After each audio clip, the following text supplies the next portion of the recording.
At this time, we're back. Melanie Aldridge is here. We are talking talent as usual. And Melanie, you and I have a little bit of overlap in the education world. Give folks a little bit of insight on what you used to do for living and how you got started in the talent world.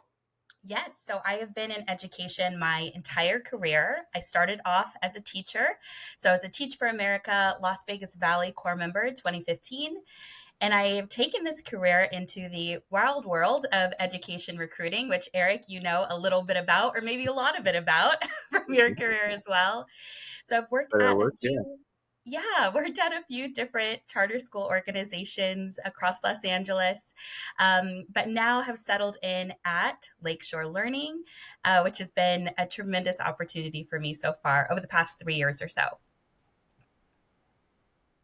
Yeah, and those for non-education, Lakeshore Learning is the kind of giant teacher supply store and one of the happiest places on earth. If you've ever been to the Container Store, it's kind of like the Container Store for teachers. How did you find that role, or did they find you? Yes. Okay. A little bit about that. Lakeshore, I probably spent too much money there when I was a teacher. So it's really just karma coming back to me that I work here now. It's a small world.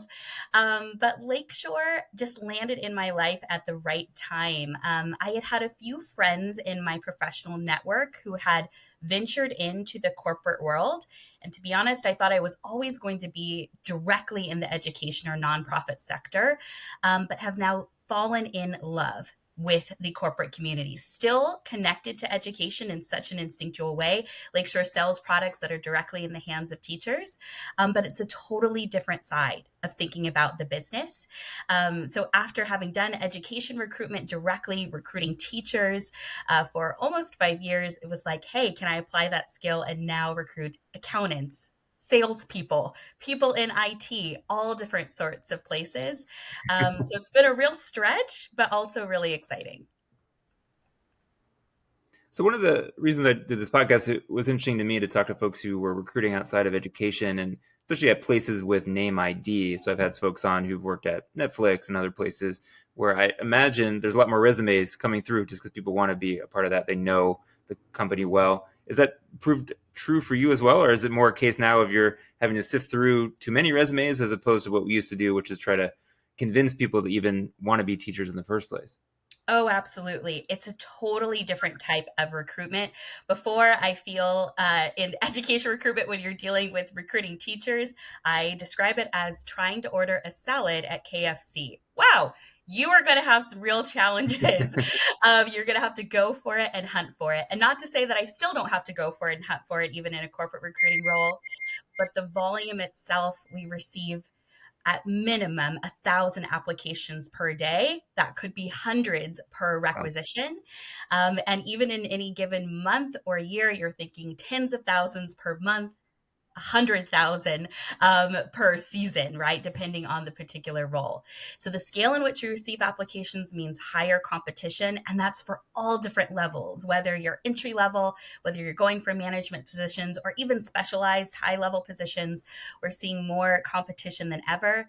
For recruiters, that presents a really interesting challenge. For me, I still recruit with the same insight that I had when I was in nonprofit, listening to stories, still being very convincing that this is a mission worth believing in, but certainly the scale of the candidates available and the talent has really just opened my eyes. So then what systems did you either build or were already in place to manage that volume when you got there? Oh my goodness. So much more upskilling in terms of organization.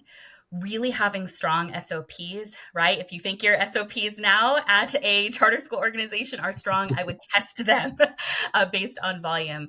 Certainly Yeah. got to uplift an applicant tracking system. Before, we were using smart recruit, different kind of platforms, right, that maybe didn't have as much capability. Now we have different applicant tracking systems that are giving us a lot more power to go through more apps. Certainly the use of AI as well, creating custom messaging through LinkedIn Recruiter. There's so many different ways in which you can handle and organize your candidates nowadays. So certainly upgrading in not only tech systems, but your own personal systems of organizations, really strong SOPs, communication plans for your hiring managers. Typically, when I was in the education sphere, I'm talking to one, two, maybe maximum of 5 or 6 principals if I'm working with multiple campuses. You could have 20, 30, 40 hiring managers, right? A part of a full set of requisitions, recruiting in corporate. So definitely being able to control and manage and organize your communication as well is important. Yeah, that's wild to think about. And so, what advice would you even give people trying to crack through at a place like Lakeshore when there is such a high volume and really it's difficult to stand out? I imagine. What kind of things have you learned, or what kind of advice do you give to people when they ask you for how they can get a leg up? Absolutely. A few things. Of course, make yourself as professionally sharp as possible. Upgrade that LinkedIn, get that resume right, do as much as you can to make sure that you're a professional standout candidate. On top of that, really work your connections, right? Whether they're organic, maybe it's someone of someone you know who might work for a company that you're interested in, or maybe if you don't know them, but you're going to take a shot, you have a mutual connection on LinkedIn, take that opportunity to send that message. You never know where it's going to land. Additionally, look for any opportunities. I encourage my teachers, right? We have seasonal opportunities, right? That might work for them during the summertime.